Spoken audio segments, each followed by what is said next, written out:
அன்பார்ந்த தோழர்களே, வருகின்ற டிசம்பர் 8ஆம் தேதி அன்று பல்வேறு உயிர் தியாகங்கள் செய்து பெற்ற 44 சட்டங்களை ஒன்றிய மோடி அரசாங்கம் இன்றைக்கு அதை ரத்து செய்துவிட்டு 4 சட்டங்களாக சுருக்கியுள்ளது. அது அமல்படுத்திவிட்டார்கள்.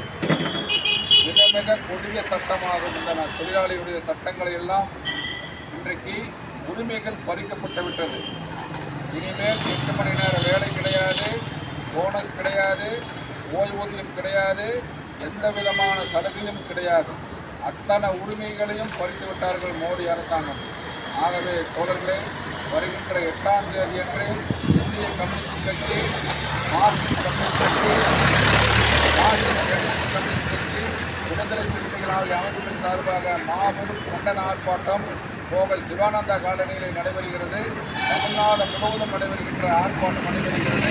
அப்போது பகுதியாக இங்கே சிவானந்தா காலையில் நடைபெறுகிறது. அது தோழர்கள் அனைவரும் தவறாமல் கலந்து கொண்டு அன்றைக்கு ஒரு நாள் மட்டும் ஒரு 2 மணி நேரம் நீங்கள் அனைவரும் கட்டாயமாக கலந்து கொள்ளுமாறு உங்களை பணிவோடு கேட்டுக்கொள்கிறேன்.